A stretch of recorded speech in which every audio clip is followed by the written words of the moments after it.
Good morning all of you. मी रवीना तुमचं सहर्ष स्वागत करीत आहे डबल ओ अकॅडमी या चॅनलवर. तर आज आपण या भागामध्ये जे पाहणार आहे ते 2016चा क्वेश्चन्स पेपर पाहणार आहे. बालमानसशास्त्र हा विषय. ठीक आहे, बालमानसशास्त्र हा विषय तुम्हाला इन डिटेल स्टडी करायचा आहे. त्यानंतरच तुमचे 30 ते 30 प्रश्न जे आहे ते सुटतात किंवा बरोबर येतात. हा पेपर जे आहे 16 जानेवारी 2016ला झालेला आहे. ठीक आहे, तोच आपण आज पेपर जो आहे अभ्यासणार आहे. यातला विषय म्हणजे फक्त बालमानसशास्त्र आहे. 30 क्वेश्चन्स घेणार आहे. पेपर 2 मध्ये आलेला विषय आहे. तर काही वेळ न गमावता आपण क्वेश्चन्सकडे वळूया. तर आपल्याला पेपरमध्ये एक्सरसाइज पासून क्वेश्चन दिलेले असतात, त्या पॅटर्ननुसारच आपण घेतला आहे. खाली दिलेल्या विकास प्रक्रियेच्या वैशिष्ट्यामध्ये कोणते वैशिष्ट्य अयोग्य आहे आपल्याला विचारलं आहे. अयोग्य वैशिष्ट्य. तर योग्य असणारे वैशिष्ट्य आपण लिहू शकतो. विकास हा संश्लेषात्मक स्वरूपाचा आहे, म्हणजे याच्यामध्ये शारीरिक, मानसिक आणि भावनिक विकास होतो. तर हे विधान बरोबर आहे. विकास प्रक्रियेमध्ये व्यक्तिभिन्नता आढळते. तर हो, नक्की विकास प्रक्रिया हे व्यक्तिभिन्नता आढळते, कारण की जेवढ्या व्यक्ती तेवढी त्यांची व्यक्तिभिन्नता असते. विकासामध्ये भोवतालच्या परिसराचाही वाटा असतो. तर एन्व्हायरमेंटचा खूप मोठा वाटा असतो याच्यामध्ये. हे देखील बरोबर आहे. प्राण्यांच्या तुलनेत मानवाच्या विकासाचा वेग जास्त असतो. तर यांनी काय सांगितलं आहे इथं, प्राण्यांच्या तुलनेत मानवाचा विकास जो आहे तो जास्त असतो. तर मानवाकडे एक पॉझिटिव्ह पॉईंट आहे की त्यांच्याकडे एक बोली भाषा आहे, आणि मुक्या प्राण्यांकडे जे आहे त्यांना बोलता येत नाही, ते मुके प्राणी आहे. त्यामुळे तुम्हाला हे वाटू शकतं हे विधान बरोबर आहे, पण इथे जर बघितलं तर हे विधान चुकीचं आहे आणि हेच आपल्या प्रश्नाचं उत्तर आहे. कारण की बघा, जरीही ते मुके प्राणी असतील तरी त्यांचा विकास होतो, ते त्यांचं जीवन जगत असतात आणि मानव देखील जगत असतो. तर त्याप्रमाणे आपल्याला असं म्हणता येणार नाही की प्राण्यांच्या तुलनेत मानवाच्या विकासाचा वेग जास्त असतो. तर हे चुकीचं विधान आहे. उदाहरण जर घेतलं तर वाघाचं पिल्लू जरी दहाडलं तर आपण जे आहेत भीत असतो. Okay, next. कुमारावस्थेत विद्यार्थ्यांना अध्यापन करताना शिक्षकांनी पुढील कोणत्या गोष्टीचा विचार करावा. तर कुमारावस्थामधले विद्यार्थी जे आहे त्यामध्ये एक विचार करण्याबाबतची गोष्ट आहे, शिक्षकांनी कोणती बाब करायला पाहिजे. तर पहा, शिक्षकांनी वर्गात एकात्मक पद्धतीचा अवलंब करावा. ठीक आहे. नंतर काय म्हणताय, विद्यार्थ्यांच्या कल्पनाशक्तीचे प्रकटीकरण टाळावे. तर ही गोष्ट काही टाळली नाही पाहिजे. नंतर आहे, शिक्षकांच्या आचारात व विचारात विसंगती नसावी. तर शिक्षकाबद्दल बघितलं तर हे विधान बरोबर जाणार आहे. त्यांच्या आचारात विचारात तफावत नसली पाहिजे असं सांगितलेलं आहे. ऑप्शन क्रमांक 3 याचं योग्य उत्तर जाईल. जीन पियाजे यांनी बौद्धिक विकासाची जी उपपत्ती मांडली आहे त्या संदर्भातील पुढीलपैकी कोणते विधान असत्य आहे. इथे सुद्धा असत्य विधान विचारलंय. आता विधानं वाचायची. ही उपपत्ती मुलांना प्रत्यक्ष अनुभव देण्यावर भर देते. तर ही उपपत्ती असत्य विचारलेलं आहे. तर ही उपपत्ती भर देते. नंतर ही उपपत्ती मुलांच्या तयारीला अधिक महत्त्व देते. हे देखील बरोबर आहे. विद्यार्थ्यांच्या प्रत्यक्ष अनुभवातून संबोध विकसित होत असतो. तर संकल्पना संबोध हे व्यक्त होत असते. नंतर आहे, संबोध निर्मितीसाठी अवबोधात्मक व कारक विकासाची विकास अनावश्यक सांगितलं आहे. तर इथं काय पाहिजे होता, हा आवश्यक पाहिजे होता. त्यामुळे ऑप्शन क्रमांक 4 याचं योग्य उत्तर आहे, कारण आपल्याला असत्य गोष्ट विचारलेली आहे. Okay, next. व्यक्ती विकासात अनुवंशाचा अभ्यास अत्यंत महत्त्वाचा असतो. याला खालीलपैकी कोणते विधान समर्थन देत नाही. तर असाच क्वेश्चन मागे आलेला आहे. समर्थन देणारं विधान विचारलं होतं 2017च्या पेपरमध्ये. आता तुम्हाला जे विधान समर्थन नाही आहे ते विचारलं आहे. बालकाचे व्यक्तिमत्व त्यांचे पालक तसेच शिक्षक पूर्णपणे विकसित करू शकतात. तर पहा, आता व्यक्तिमत्व आहे बालकाचा, तर पहिले कुटुंबाचा वाटा असतोच. पालक वर्ग म्हणजे हे बरोबर गोष्ट आहे. तसेच शिक्षक देखील करू शकतात त्यामध्ये व्यक्तिमत्व सुधारण्याचं काम. हे देखील गोष्ट बरोबर आहे. पण पुढे काय म्हटलंय, पूर्णपणे विकसित करू शकतात. तर ह्या शब्दामुळे जे आहे हे विधान चुकीचं आहे. ठीक आहे, ऑप्शन क्रमांक 1 याचं योग्य उत्तर जाईल. तर मग पुढचे विधान नाही वाचले तरी चालेल, पण आपण वाचून घेऊ. अनुवंशाने प्राप्त होणाऱ्या गोष्टींच्या व्यक्तिमत्व विकासात वाटा असतो का. तर हो, असतो. जन्मजात स्वभाव हा व्यक्तिमत्व विकासातील महत्त्वाचा घटक आहे. तर हा देखील घटक आहे. नेक्स्ट. अनुवंश हा व्यक्ती विकासातील शारीरिक गुण विशिष्ट व बौद्धिक बुद्धिमत्ता ठरवतो. तर हे देखील बरोबर आहे. ऑप्शन क्रमांक 1 जर पाहिलं तर ते फक्त एका शब्दामुळे चुकतं आहे, ते लक्षात घ्यायचं आहे. नेक्स्ट. स्पियरमन यांनी बुद्धीच्या उपपत्ती मांडताना द्विघटक सिद्धांत त्या द्विघटक सिद्धांतामध्ये काही सामान्य घटक व विशिष्ट घटक असे मांडलेले आहे. खाली दिलेल्या घटकामध्ये विशिष्ट घटक कोणता आहे ते तुम्हाला विचारलेलं आहे. ठीक आहे. आता विशिष्ट घटक पहिले माहीत पाहिजे. स्पियरमननी द्विघटक सिद्धांत मांडला आहे. ठीक आहे. याच्यामध्ये जी फॅक्टर असेल आणि एस फॅक्टर असेल. ठीक आहे. तर आपल्याला कल्पनांमधील संबंध शोधणे हे काय आहे, आपल्याला विचारलेला विशिष्ट घटक हे कोणता आहे, हे सामान्य घटक आहे. ठीक आहे. दुसरा आहे विज्ञानातील प्रयोग करणे. तर हा कसा येईल, विज्ञानातील प्रयोग कोण करू शकतो, ज्याला सगळ्या संकल्पना समजल्या तो व्यक्ती करू शकतो. तर हा काय येईल, विशिष्ट घटक. ठीक आहे. नेक्स्ट जर पाहिलं अनुमान करणे आणि गुणधर्म शोधणे, तर हे दोघं देखील काय येईल, सामान्य घटक. ठीक आहे. तर हे लक्षात ठेवायचं आहे. आपल्याला विचारलं होतं विशिष्ट घटक कोणता, तर तुम्हाला इथे हाच एक विशिष्ट घटक देते. आता विज्ञानातील प्रयोग असतील, कविता करणे असेल, ह्या गोष्टीचे असतात ते विशिष्ट घटकमध्ये येणार आहे. तर द्विघटकमध्ये एस फॅक्टर आणि जी फॅक्टर लक्षात ठेवा. याच्यावरून हा क्वेश्चन सुटत होता. नेक्स्ट, बिनेच्या बुद्धिमापन परिमाण श्रेणीचे खालीलपैकी कोणते वैशिष्ट्य नाही. आता जे वैशिष्ट्य नाही आपल्याला ते विचारलेलं आहे. तर बुद्धिमापनासाठी सर्वप्रथम अस्तित्वात आलेले मोजपट्टी होय. ठीक आहे, ही बरोबर आहे. वैशिष्ट्य नाही विचारलेले ते शोधूया. ही परिमाण श्रेणी तयार केल्यामुळे स्मृती, प्रतिमान इत्यादी मन शक्तीचे मापन करून बुद्धिविषयक निष्कर्ष काढणे सुरू झालेले आहे. तर हे वैशिष्ट्य नाही असं आपल्याला सांगितलेलं आहे. ओके. या परिमाण श्रेणीतील प्रश्न साधे, व्यवहार व परिणामकारक आहेत. तर हे बरोबर विधान आहे. नंतर सामान्य बुद्धीचे मापन करता येणे शक्य झाले आहे या चाचणीमुळे. तर ऑप्शन क्रमांक 2 याचे योग्य उत्तर ठरणार आहे. ओके, 2. तर बिने यांचं तुम्ही इन डिटेल्स वाचून घ्या, मग तुम्हाला पुढचे क्वेश्चन सुटतील. नेक्स्ट, पीटर सॉल्वी व जॉन मेयर यांनी भावनिक बुद्धिमत्तेच्या आत्मप्रचिती या घटकात खालीलपैकी कोणत्या क्षमतेचा समावेश केलेला आहे. आता तुम्हाला 5 घटक ते माहीत पाहिजे आणि त्याच्यानंतर आत्मप्रचितीमध्ये कोणता घटक येतो हे विचारलेलं आहे. आता आत्मनियंत्रण हे येणार नाही. आत्मपरीक्षण हे जे आहे आत्मप्रचितीमध्ये येणार आहे. संप्रेषण देखील येणार नाही आणि विश्वासार्हता हे देखील येणार नाही. तर आपण थोडे इन डिटेल्स जाऊ याच्यामध्ये. तर पहा, आपल्याला काय सांगितलेलं आहे भावनिक बुद्धिमत्तेच्या आत्मप्रचितीमध्ये. तर भावनिक बुद्धिमत्तेच्या 5 स्टेजेसमध्ये डिवायडेशन आहे. आत्मप्रचिती हेच आपल्याला विचारलं आहे की यामध्ये कोणते कोणते घटक येतात. नंतर आत्मनियमन असेल, नंतर प्रेरणा असेल किंवा समानुभूती असेल किंवा तुम्हाला दिलेले सामाजिक कौशल्य, हे 5 घटक तुम्ही आहे भावनिक बुद्धिमत्तेमध्ये लक्षात घ्या. आणि नंतर याचे सब पॉईंट्स जे आहे हे देखील तुम्हाला लक्षात घ्यायचे आहेत. ओके. आता आत्मप्रचितीमध्ये आपल्याला विचारल्याप्रमाणे आत्मप्रचिती विचारली होती आणि त्यामध्ये जर आहे भावनांची जाणीव होणे. ओके, पहिली गोष्ट आहे भावनांची जाणीव होणे. नंतर अचूक आत्मपरीक्षण, हेच आपल्याला विचारलं होतं. आत्मपरीक्षण दिलेलं होतं, तर अचूक आत्मपरीक्षण देखील आलं तरी तुमचं योग्य उत्तर ठरत होतं आणि आत्मपरीक्षण आलं तरीही योग्य उत्तर आहे. नंतर आहे आत्मविश्वास. यामध्ये आत्मविश्वास हे देखील गोष्ट येणार आहे. ओके. या 3 पार्टमध्ये जे आहे आत्मप्रचितीचं वर्गीकरण केलेलं आहे. तर हे 3ही गोष्ट तुमच्या लक्षात असू द्या. आज ह्यावर क्वेश्चन आला आहे, कदाचित उद्याला ह्यावर क्वेश्चन येऊ शकतो. नेक्स्ट, आत्मनियमनमध्ये 2च गोष्टी येतात, आत्मनियंत्रण आणि विश्वासार्हता. ओके, ह्या 2 गोष्टी याच्यामध्ये येतात, हे देखील तुम्ही लक्षात ठेवा. नेक्स्ट क्वेश्चनकडे जाऊया. शालेय स्तरावर व्यक्ती विकास करण्यास पुढीलपैकी कोणती बाब कारक ठरेल. तर बघा, पहिलं दिलेलं आहे वेगवेगळ्या बौद्धिक कुवतीच्या विद्यार्थ्यांना असलेले वेगवेगळे अभ्यासक्रम.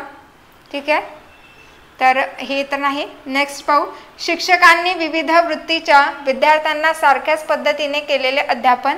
तर पहा, वेगवेगळ्या वृत्तीचे लोक असतील त्यांना सारख्याच पद्धतीने जर अध्यापन केलं तर ही बाब ठरू शकते. तर ऑप्शन क्रमांक 2 याचे योग्य उत्तर राहील. बाकीचे देखील तुम्ही पॉईंट्स वाचून घ्यायचे आहे, म्हणजे तुम्हाला सांगता येईल की शालेय स्तरावर व्यक्ती विकास करण्यास पुढीलपैकी कोणती बाब ठरणार आहे.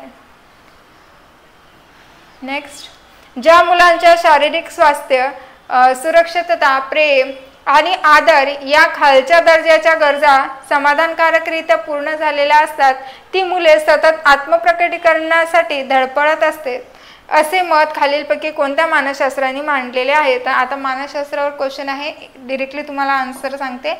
मॅस्लो हे आहे, ते तुम्हाला लक्षात घ्यायचं आहे. खालील दिलेल्या अभिरुची विकास विषयाची विधानामध्ये कोणते विधान येत नाही? ठीक आहे, आता न येणारा आपल्याला विधान शोधायचं आहे. अभिरुचीच्या बाबतीत खूप व्यक्तिभेद आढळते. तर हो, आता आवड असेल तर व्यक्तिभेद होणार आहे. कारण आता पहिली गोष्ट तर अभिरुची समजून घ्या, कारण व्यक्ती तेवढ्या त्यांच्या आवडीनिवडी असतात वेगवेगळ्या, सो त्याप्रमाणे हे आढळणार आहे. अनेक गोष्टीबद्दल आपली अभिरुची संपादित असते, हे देखील बरोबर आहे. एखाद्या विषयाबद्दल, ठीक आहे, काय सांगताय? एखाद्या विषयाबद्दल आपल्या मनात अभिरुची असेल तर त्या विषयाकडे आपले अवधान वळते, तर हे देखील बरोबर आहे. आपली आवड जर असेल तर आपलं अवधान ते नक्की खेचून घेईल, हे बरोबर आहे. आपल्याला योग्य नाही विचारलं आहे. अभिरुची ही अवधानाचे व्यक्त स्वरूप आहे, हे म्हटलेलं आहे. तर अवधानाचं व्यक्त स्वरूप नाही आहे हे, ठीक आहे, हे विधान असणार आहे. कारण व्यक्त स्वरूप नाही तर ते काय पाहिजे? सुप्त स्वरूप आहे. कारण सुप्त गुणच आपले बाहेर येतील ना. आपल्याला एखादी गोष्ट आवडत असेल, अभिरुची असेल तर आपले त्यातून सुप्त गुण बाहेर येतील. ओके, ऑप्शन क्रमांक 4 याचे योग्य उत्तर आहे. नेक्स्ट, डोळ्यासमोरून जडती उदबत्ती वेगाने वर्तुळाकार फिरवली असतात तेव्हा आपणास अखंड लाल वर्तुळ दिसतो. अशा दैनंदिन व्यवहारामध्ये काही घटनामध्ये होणारे भास खालीलपैकी कोणत्या अवबोधामुळे होतात? तर आपल्याला तो अवबोध सांगायचा आहे की कोणता आहे. पहिली गोष्ट तर 2 प्रकारचे आहेत, इंद्रियभ्रम आणि चित्तभ्रम. तर ह्यामुळे देखील तुमचा हा क्वेश्चन सुटत होता. तर यामधलं इंद्रियभ्रम तुम्हाला शोधून काढायचं आहे. म्हणजे एक जडती उदबत्ती फिरवली की तुम्हाला लाल वर्तुळाकार दिसतो. तर हे जर पाहिलं तर ऑप्शन क्रमांक 2 याचे योग्य उत्तर राहील. विशिष्ट भौतिक परिस्थितीमध्ये हे आढळीन आणि हे इंद्रियभ्रमचं उदाहरण आहे. ओके, पहिलं जर पाहिलं तर सवय व परिचितता. याच्यामध्ये बघा, अंधाराच्या वेळी तुम्हाला चांबड्याचा बेल्ट दिसू द्या किंवा अशी मौसूद तुमच्याकडे वस्तू आली तर तुम्हाला उंदीर किंवा साप वाटायला लागतो. हे जे आहे ह्याच्यामध्ये जर तुमचं उत्तर पाहायचं असेल तर ऑप्शन क्रमांक 2 आहे. भौतिक दृष्टीभ्रम हे दृष्टीच्या स्वरूपात आहे. आणि पूर्वानुभव म्हणजे आधी काही तुम्हाला भीती वाटत असेल, एखाद्या ठिकाणी गेल्यानंतर हुरहुर लागत असेल तर ते तुमचा पूर्वानुभवाच्या आधारे येईल. ओके, नेक्स्ट, आपण ज्या शाळेत शिकलो त्या शाळेची आठवण होताच तेथील शिक्षक, त्यांचे व्यक्तिमत्व, त्यांच्या अध्यापनातील वैशिष्ट्य इत्यादी गोष्टींची आठवण प्रत्याव्हानावर निर्माण करणाऱ्या खालीलपैकी कोणत्या घटकामुळे होते? तर तो घटक तुम्हाला सांगायचा आहे की कोणता आहे. तर साहचर्य संबंध आहे, संकेत चिन्ह आहे, किंवा भावनिक अडथळे आहे, किंवा सुखद व दुःखद आहे. म्हणजे बघा, एखाद्या वेळी आपल्याला शिक्षकांचं आठवत असेल, आपल्याला आपले जुने शिक्षक नेहमी आठवतात की नाही? तर हे कसं होईल? पहिले दुसरीतले पण शिक्षक आपल्याला आताही आठवतात. तर काय येईल याचं योग्य उत्तर? साहचर्य संबंध. म्हणजे त्यांच्यासोबत आपण कशा प्रकारे वागलो आहे, राहिलो आहे, किंवा आपल्याला कसं मार्गदर्शन केलं आहे त्याच्यावरून याचं योग्य उत्तर ऑप्शन क्रमांक 1 असणार आहे. ओके, नेक्स्ट, खालीलपैकी कोणता अध्ययन प्रकार टॉलमनच्या उपपत्तीनुसार आहे? आता टॉलमनची उपपत्ती तुम्हाला लक्षात घ्यायची आहे की काय आहे. तर त्याचं जर पाहिलं तर योग्य उत्तर जे जाणार आहे गरज शमन येणार आहे. ठीक आहे, टॉलमनच्या उपपत्तीमध्ये जे आहे त्यांनी 73 नंबरचं जर तुम्ही ऑप्शन पाहिलं तर ते काय आहे? गरज शमन. आता लोपन काय आहे? लोपन अध्ययन, शिक्षा अध्ययन किंवा सुटका अध्ययन हे जे आहे, स्किनरने जेव्हा एक प्रयोग मांडला होता तर प्रयोग जर पाहिला तर तुम्हाला हे फडके प्रकाशनमध्ये शब्द दिसायला मिळतील किंवा वाचायला मिळतील. ओके, तर हे जे आहे बाकीचे जे आहे स्किनर यांनी प्रयोगामध्ये मांडलेले आहेत. तर टॉलमन यांचं उत्तर जर पाहिलं तर ऑप्शन क्रमांक 3 येईल. पहा, सांख्यिकी सरासरी खालीलपैकी कोणता फायदा आहे? सांख्यिकी सरासरीचा फायदा आपल्याला विचारला तर पहिलं पहा, 2 गटातील तुलनात्मक निष्कर्ष काढणे, हे याचं उत्तर येणार आहे पहिली गोष्ट. तर कारण आता एक तुलना करायची आहे 2 गोष्टीमध्ये तर ते येईल. आकडेवारी सुसंबद्ध मांडणे म्हणजे हे नाही, भ्रामक प्रतिमा तयार करणे हे देखील नाही. सर्व संख्यांचा उपयोग केला नाही तरी चालेल, तर नाही, संख्यांचा उपयोग करावाच लागणार आहे, हे देखील चुकीचं आहे. फायदा करणारा ऑप्शन क्रमांक 1 असणार आहे. नेक्स्ट, निर्णायक विचार प्रक्रियेच्या अवस्थेचा योग्य क्रम तुम्हाला लावायचा आहे. आता क्रिएटिव्ह पर्सन आपण म्हणू शकतो, एक ॲक्टिव्ह गोष्ट पहा. तर कशा त्याचा पहिला क्रम काय असला पाहिजे, पहिली ही गोष्ट घेऊ. पहिले तर बघा, प्रश्न वाचताना आता 2 ठिकाणी पूर्वतयारी आली आहे, इथं प्रेरणा आली आहे. म्हणजे या 2 शब्दामध्ये डिसाईड करा, पहिले प्रेरणा येईल का की पूर्वतयारी येईल. तर पहिले काय येईल, प्रेरणा येणार नाही. हे गोष्ट जर कट केली तर तुमचं 2च ऑप्शन्स आता राहत आहे. ओके, नंतर पूर्वतयारीनंतर प्रेरणा येईल की उपगमन येईल. तर पहिले काय येईल, आपल्याला एखादी गोष्ट म्हणा किंवा एखादा प्रोग्राम करायचा असेल तर त्याचं पहिले पूर्व नियोजन करावं लागेल. एखादा घटक शिकायचं असेल तर मग त्याला उभविणे म्हणजे काहीतरी प्रोत्साहन द्यावं लागेल, नंतर प्रेरणा द्यावी लागेल त्याला आपल्याला, आणि नंतर त्याचा पडताळाव घ्यावा लागेल. म्हणजे ऑप्शन क्रमांक 2 याचं योग्य उत्तर जाणार आहे. ठीक आहे, पडताळा शेवटी आला पाहिजे, तर पहिले पडताळा सगळ्याचकडे शेवटी होता. ठीक आहे, फक्त कन्फ्युजन तुम्हाला या 2मध्ये झालं असतं. नेक्स्ट, कल्पनाशक्ती विकसित करण्यासाठी शिक्षकाने विविध पातळीवर करावयाच्या प्रयत्नामध्ये खालीलपैकी कोणते उदाहरण योग्य नाही. तर योग्य नसणारं विधान तुम्हाला शोधायचं आहे की कोणतं विधान जे आहे योग्य नाही आहे. ओके, तर चित्र काढणे, वस्तू तयार करणे, विविध प्राण्यांच्या नकला करणे, या विविध संधी विद्यार्थ्यांना द्याव्यात, हे दिल्या पाहिजे. ओके, विविध प्रकारच्या गोष्टी निष्कर्षासह लिहिण्यास सांगणे, हे देखील करायला पाहिजे. नवीन शब्दाची ओळख करून देताना समानार्थी व विरुद्धार्थी शब्द सांगावे, दोघेही शब्दाचा त्यांना अर्थ माहीत पाहिजे. स्वर कल्पना मनोरंजक वाटतात म्हणून परिकथा, राक्षसकथा मोठ्या प्रमाणात सांगाव्या. तर बघा, एखाद्या वेळेस आपण कंटाळवाणापणा वाटलं तर आपण स्वैर कल्पना करत असतो. स्वैर कल्पना म्हणजे इथं जे आहे आपण मनोरंजनासाठी करतो. एकदम बोर झालं असेल तर काही मनोरंजनासाठी आपण परिकथा असतील, राक्षसकथा असतील ऐकतो. इथपर्यंत विधान जे आहे ते बरोबर जात होतं, पण यांनी काय म्हटलं, मोठ्या प्रमाणात सांगाव्या.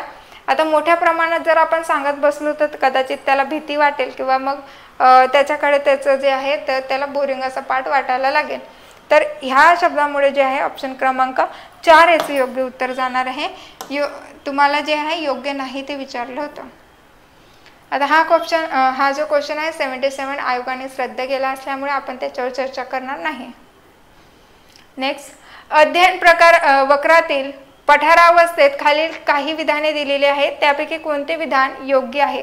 आता पठारावस्था केव्हा येते तुम्हाला माहिती आहे, हा इन डिटेल्स मी तुम्हाला जे आहे बॅचमध्ये शिकवलं आहे. पठारावस्था येण्यामागची कारणे कोणती आहेत किंवा कोणत्या गोष्टीमुळे येते, आल्यानंतर काय केलं पाहिजे किंवा ती मंदावत असेल तर आपण काय केलं पाहिजे, सर्व इन डिटेल्स घेतलं आहे. एखादी गोष्ट शिकवताना पठारावस्था केव्हा येईल हे सांगता येते.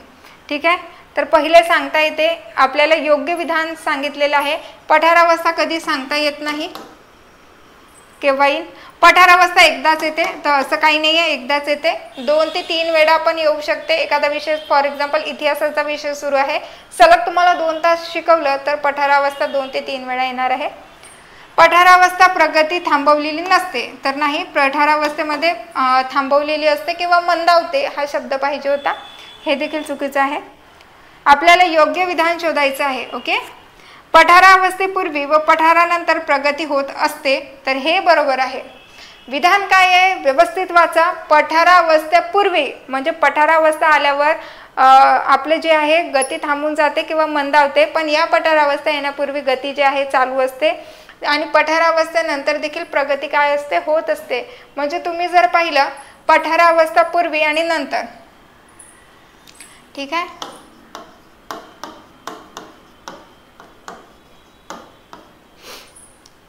पठारावस्था जर पूर्वी पाहिलं तर काय आहे, जलद प्रगती असते. जलद प्रगतीचा काळ म्हणतो आपण, हे सांगितलं आहे की नाही सांगा बरं बॅचमध्ये. आणि नंतर कोणता काळ असतो, हा अंतिम प्रगतीचा टप्पा असतो.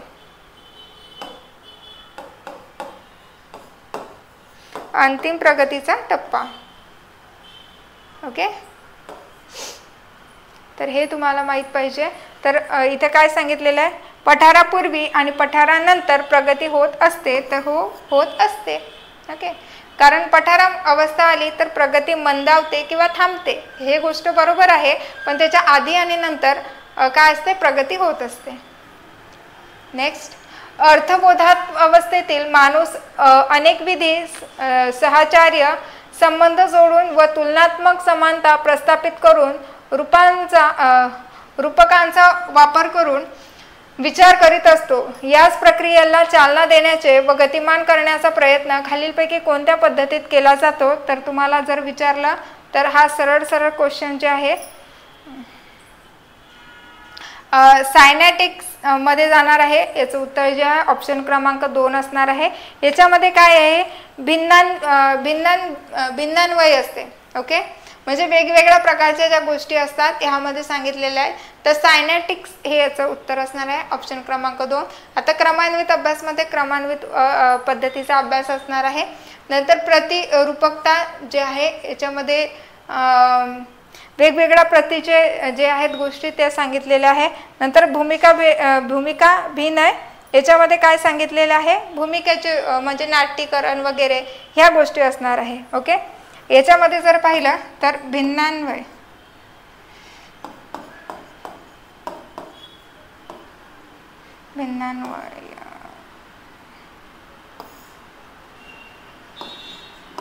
ओके, ह्या गोष्टी येणार आहे. नेक्स्ट, लेखन कार्य, चित्रकला, नकाशे काढणे, गृहविज्ञानातील काही प्रात्यक्षिके करणे, खेळ खेळणे इत्यादी सर्व बाबी खालीलपैकी कोणत्या प्रोजेक्टच्या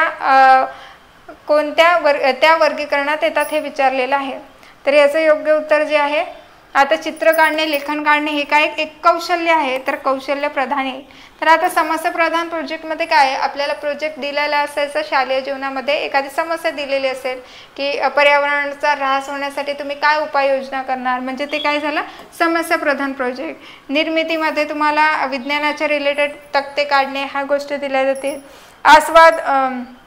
आस्वादात्मक प्रोजेक्टमध्ये काय, एखाद्या गोष्टीचं समजा देशावरचे तुम्ही गीत लिहा किंवा देशाबद्दल माहिती लिहा, असे तुम्हाला प्रोजेक्ट सांगितले जाते, म्हणजे ज्याच्यातून तुम्हाला आस्वाद घेता आला पाहिजे ते.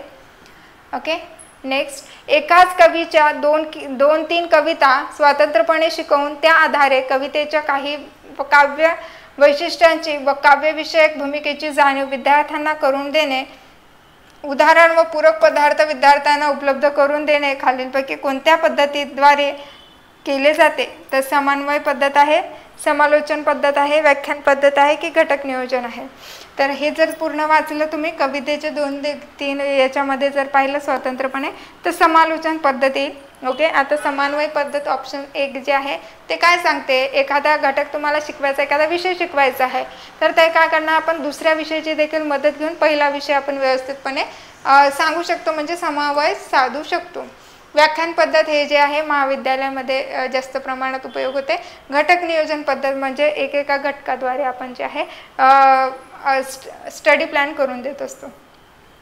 नेक्स्ट, जेव्हा समस्याचा शोध घेऊन त्यांचे निराकरण करण्याची क्षमता विद्यार्थ्यांना विकसित केली जाते, तसेच प्राप्त माहितीचे विश्लेषण व वर्गीकरण करून त्यातून संकल्पना विकसित करण्याची क्षमता विद्यार्थ्यांमध्ये विकसित केली जाते, तेव्हा खालीलपैकी कोणत्या प्रतिमानाचा उपयोग केला जातो. तर तुम्हाला प्रतिमानावर क्वेश्चन दिलेला आहे, याचा सरळ उत्तर जे आहे ऑप्शन क्रमांक 4 जाणार आहे, ज्ञान प्रक्रियाकरण प्रतिमान. तर हे चारही प्रतिमान जे आहेत त्यामध्ये कोणते कोणते पॉईंट्स येतात ते लिहून घ्या, मी तुम्हाला इन डिटेल्स दाखवते. अध्यापन प्रतिमानाचे वर्गीकरण दिलेले आहे, ज्ञान प्रक्रियाकरण प्रतिमान, व्यक्तिगत प्रतिमान, सामाजिक प्रतिमान असतील किंवा वर्तन प्रतिमाने असतील. ओके, आता ज्ञान प्रतिमानकरणामध्ये काय काय घटक येतात ते घटक लिहून घ्यायचे. त्यामध्ये काय सांगितलेलं आहे, टाबा असतील, जे काय मानसशास्त्रज्ञांनी ज्या गोष्टी सांगितल्या आहेत त्या लिहून घ्यायच्या आहेत. ओके, नंतर बोधात्मक विकास प्रतिमान असेल, त्याच्यामध्ये जीन पियाजेंनी काही गोष्टी सांगितल्या, अग्रस्त संघटक प्रतिमान असेल, स्मरणशक्ती प्रतिमान असेल, ह्या सगळ्या गोष्टी ज्या आहे सांगायचं. आता स्मरणशक्ती प्रतिमान जे आहे जेरी लिकस व लेव्ही इतर स्मरणशक्तीला चालना देणे या स्वरूपात असेल. ओके, नेक्स्ट, ही प्रतिमाने शालेय विषयांशी संबंधित असून त्यांचे प्रमुख उद्दिष्ट ज्ञानात्मक, वैचारिक, बौद्धिक अंगाचा विकास घडवून आणणारी असतात. हेच जे आहे ज्ञानात्मक प्रतिमांमध्ये सांगितलेले आहे. हेच आपल्या प्रश्नाचं उत्तर होतं. नेक्स्ट, खालीलपैकी अस्थिव्यंगाचे कोणते कारणे आहे? तर अस्थिव्यंगाचं कारण आपल्याला शोधायचं आहे. जर आपण ऑप्शन्स वाचलं तर पोलिओ, हाडांचा क्षयरोग, कुष्ठरोग तर हे येते. ओके. मायस्थेनिया, पाठीचा कानाचा मारा हे देखील येईल. ॲरिस्टोमायलेटिक्स हे देखील येईल. लकवा येणे ह्या गोष्टी येतील. तर जर तीनही ऑप्शन्स पाहिलं, ऑप्शन क्रमांक 4 हे याचे योग्य उत्तर असेल. ठीक आहे. पहिलंच उत्तर जेव्हा आपल्याला मिळते तेव्हा टिक करून समोर जायचं नाही, तर 4ही ऑप्शन्स वाचल्यानंतर योग्य ते उत्तर ठरवायचं असते. नेक्स्ट, संभवनीयता व्यवस्थापन प्रतिमान, आत्मनियंत्रित शैथिल्य प्रतिमान किंवा मानसिक तणाव, कपातीकरण आत्मविश्वास प्रशिक्षण प्रतिमान आणि प्रत्यक्ष प्रशिक्षण प्रतिमान ही सर्व प्रतिमाने खालीलपैकी कोणत्या कुलात येतात? तर हे तुम्हाला आता ह्या कुलापैकी नाव एक सांगायचं आहे. मागे काय दिलं होतं आपण उत्तर बघा, ह्याच एकाच पेपरमध्ये 2 रिपीट झालेले आहे. ज्ञान प्रक्रियाकरण प्रतिमान आलं होतं मागच्या वेळी उत्तर. आता आपल्याला ह्यापैकी कोणत्या गटात ह्या गोष्टी येतात हे सांगितलेलं आहे. तर याचं उत्तर जर पाहिलं तर ऑप्शन क्रमांक 3 वर्तन परिवर्तन प्रतिमान. तर आपण पाहू आता वर्तन परिवर्तन प्रतिमानमध्ये पहा, संभवनीयता व्यवस्थापन प्रतिमान हे आपल्याला दिलं होतं. आत्मनियंत्रण दिलेलं होतं. ठीक आहे, आत्मनियंत्रित. नंतर मानसिक तणाव देखील येईल, आत्मविश्वास येईल. ओके, ह्या गोष्टी दिलेल्या नव्हत्या तरी लक्षात असू द्या.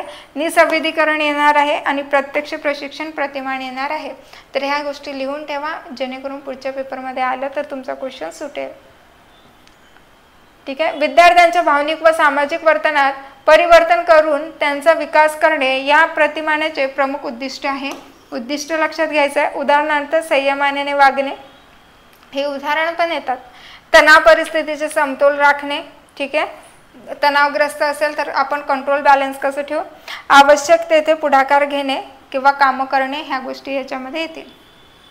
नेक्स्ट, सर्वसमावेशक शिक्षण आणि एकात्मिक शिक्षण यातील फरकाचे कोणते विधान बरोबर आहे? ठीक आहे, सर्वसमावेशक शिक्षक आणि यांच्यातील फरक करणारा एक विधान तुम्हाला शोधायचं आहे. सर्वसमावेशक शिक्षणात विद्यार्थी सामूहिकरित्या अध्ययन करत असतात. तर सामूहिकरित्या अध्ययन करतात का? तर बघू. एकात्मिक शिक्षणात विशेष उपकरणाची सोय नसते. तर नाही, असं काही नाही आहे. सर्वसमावेशक शिक्षणात अभ्यासक्रम बदल असतो. तर हा बदल नेहमी असतो, कारण ते थोडे विशेष बालक असल्यामुळे बदल करावा लागतो. एकात्मिक शिक्षणात विद्यार्थी वैयक्तिकरित्या अध्ययन करत असतात. ठीक आहे, तर वैयक्तिकरित्या एकटेच अध्ययन करतील का? शिक्षक देखील त्यांच्यासोबत असणार आहे. तर याचं योग्य उत्तर जे आहे ऑप्शन क्रमांक 3 हे उत्तर असणार आहे. नेक्स्ट, व्यक्ती अभ्यास पद्धतीबद्दल खालीलपैकी दिलेल्या विधानातून कोणते विधान योग्य आहे? तर तुम्हाला योग्य विधान ते ओळखायचे आहे. व्यक्तीच्या भविष्यकाळातील वर्तनाचा अभ्यास केला जातो. ठीक आहे, योग्य विधान आपल्याला ओळखायचं आहे. ही पद्धत व्यक्तीच्या अपसामान्य वर्तनाच्या अभ्यासासाठी वापरली जाते. तर अपसामान्य नाही, वैकासिकच्या अपसामान्य म्हणजे वैकासिक रित्या जे आहे ही पद्धत वापरली जाते. वैयक्तिक अभ्यास पद्धतीबद्दल विधान विचारलेलं होतं आणि विधानातून तुम्हाला विधान योग्य ते निवडायचं होतं. तर ऑप्शन क्रमांक 2 याचं उत्तर राहणार आहे. ठीक आहे, या पद्धतीत रेखांश उपक्रम आणि जर अक्षांश उपक्रम जर विचारला तर हे काय आहे? वैकासिकच्या बाबतीतलं आहे. ठीक आहे, रेखांश उपक्रम आणि अक्षांश उपक्रम हे इथे नाही वापरले जात, वैकासिकमध्ये वापरले जाते. ही पद्धत व्यक्तीच्या अपसामान्य वर्तनाच्या अभ्यासासाठी वापरली जाणारी पद्धत आहे. कोणती? व्यक्ती अभ्यास पद्धत. ओके, कारण आता त्यामध्ये तुलना करायची आहे तर ते अपसामान्य असतील ना. नेक्स्ट, व्यक्तीत आढळणाऱ्या गुणवैशिष्ट्याच्या आधारे हिप्पोक्रेटिसने व्यक्तिमत्वाचे खालीलपैकी कोणते वर्गीकरण दिलेले आहे? तर याचं उत्तर जर पाहिलं तर ऑप्शन क्रमांक 1 येणार आहे. सुस्त, शीघ्रकोशी, उत्साही किंवा विश्लेषण. ठीक आहे. तर याचा आपण क्रम बघून घेऊ की काय आहे. एक चार्टमध्ये व्यक्तिमत्वाचे प्रकार दिलेले आहे. ठीक आहे. हिप्पोक्रेट्स, क्रेशमर असेल, शेल्डन असेल, कार्ल युंग असेल किंवा स्प्रिंगर असेल. ठीक आहे. ह्या तिघांचं सुद्धा लिहून घ्या. याच्यामध्ये आपल्याला हा आता विचारलेला गेलेला प्रश्न आहे. कदाचित पुढच्या वेळेस तुम्हाला हा विचारला जाईल. क्रेशमर यांनी काय केलं आहे, तर पहिले यांचा घटक माहीत करून घ्या. व्यक्तींच्या शरीराचा बांधा घेतलेला आहे. याच्यामध्ये मेद प्रधान असेल, स्नायू प्रधान असेल, अस्थि प्रधान असेल किंवा मिश्रमध्ये काय घेतलं त्यांनी, अस्थि आणि स्नायूंचं जे आहे दोघांचं मिक्सचर घेतलं आहे. शेल्डन यांनी शरीर रचना आणि स्वभाव वैशिष्ट्यांच्या आधारित केलेलं आहे. नंतर युंग यांनी आपण पाहिलं आहे कालच्याच लेक्चर्समध्ये अंतर्मुखी आणि बहिर्मुखी याच्यावर केलेलं आहे. स्प्रिंगर यांचं देखील आपण बघितलेलं आहे. हे देखील गोष्टी तुमच्या लक्षात असू द्या. नेक्स्ट, फॅल्डर्सच्या आंतरक्रिया विश्लेषणात निरीक्षण पद्धतीबद्दल खालीलपैकी कोणती बाब अयोग्य आहे. ठीक आहे. तर आता अयोग्य बाब आपल्याला विचारलेली आहे की कोणती अयोग्य आहे. तर पहा, वर्गामध्ये निरीक्षकाने शिक्षक व विद्यार्थी दोघांचेही स्पष्टपणे दिसतील असे बसावे. तर हे बरोबर आहे. निरीक्षकाने म्हणजे आता ऑब्झर्वेशन करणारा कोणी असेल तर शिक्षक व विद्यार्थी यांनी दोघेही स्पष्टपणे दिसले पाहिजे. ही बरोबर बाब आहे. आपल्याला अयोग्य शोधायचं आहे. शिक्षकाला वर्तन प्रकाराची पाठ यादी असावी. ठीक आहे. तर आता विद्यार्थी कसं वर्तन करत आहे तर त्यांची यादी जी आहे पाठ असली पाहिजे. हे देखील बरोबर आहे. आपल्याला अयोग्य शोधायचं आहे. प्रत्येक 5 सेकंदामधील कृतीची नोंद घ्यावी. तर प्रत्येक 5 सेकंदमध्ये जर नोंद घेत बसलो तर बाकीच्या गोष्टी केव्हा करणार. ऑप्शन क्रमांक 3 याचं योग्य उत्तर जाईल. समोर, परीक्षेत नापास होणारा विद्यार्थी शिक्षकांनी नीट शिकवले नाही, शिक्षकांनी पेपर कडक तपासले असे सांगतो तेव्हा त्या खालीलपैकी कोणते संरक्षण यंत्रणेचा वापर करत असतात. म्हणजे त्यांची चूक लपवण्यासाठी ते कोणत्या तरी यंत्रणाचा वापर करत आहे. तर ते कोणतं आहे तुम्हाला सांगायचं आहे. म्हणजे आपली चूक दुसऱ्यावर टाकणे म्हणजे प्रक्षेपण होय. बाकी सुद्धा मी तुम्हाला सांगितलं आहे. नकारात्मक म्हणजे आता एखादा विद्यार्थी एखादा मूल असेल आणि त्याला जर एखादं खेळणं पाहिजे असेल तर आपण त्याला म्हटलं जेवण कर किंवा माझ्यासोबत चल, तर तो प्रत्येक वेळेस काय म्हणणार, जोपर्यंत मला तुम्ही खेळणं आणून देत नाही तोपर्यंत मी तुमच्यासोबत बोलत नाही, मी तुमच्यासोबत येत नाही. नेहमी तो निगेटिव्ह बोलत राहणार आहे. ठीक आहे. प्रतिपूरण म्हणजे काय, आता एखादी मुलगी असेल तिला क्रीडा क्षेत्रामध्ये खूप चांगलं जे आहे काम करायचं असेल किंवा त्यामध्ये पुढे जायचं असेल पण काही कारणास्तव किंवा फॅमिली बॅकग्राऊंड म्हणा किंवा काही अपघातामुळे त्यांनी काही झालं तर तिला जे आहे स्पर्धा परीक्षेमध्ये पुढे जाता येऊ शकते. म्हणजे ती काय आहे इच्छा भरपाई तिथे करू शकते. प्रतिपूरणमध्ये. नंतर विस्थापनमध्ये इच्छा राग तिथे म्हणजे वरिष्ठावर जर कोणी काही चिडलेला असेल तर तो काय करतो, कनिष्ठावर त्याचा राग काढतो. फॉर एक्झाम्पल बॉस जर रागवला असेल एम्प्लॉयला तर एम्प्लॉय घरी येऊन घरच्या व्यक्तींवर रागवतो म्हणजे विस्थापन. Last question of the day. Bruner यांनी मांडलेल्या बौद्धिक विकासात्मक अनुदेशन उपपत्तीपैकी खालील कोणते वैशिष्ट्य नाही. तर जे वैशिष्ट्य नाही आहे ते तुम्हाला ओळखायचं आहे. कोणतं नाही आहे तर वर्तन नाही आहे, पण बाकी हे कोणाची आहे हे माहीत पाहिजे. अध्ययनपूर्व रचना, ज्ञानरचना किंवा क्रमरचना हे कोणाच्या, स्किनर यांच्या आहे. ओके. तर अशा प्रकारे आपण जे आहे 61 पासून 90 पर्यंत क्वेश्चन कव्हर केले आहे 2016चे. ओके. तर कोणाला काही अडचण असेल तर कमेंट बॉक्समध्ये टाईप करू शकता.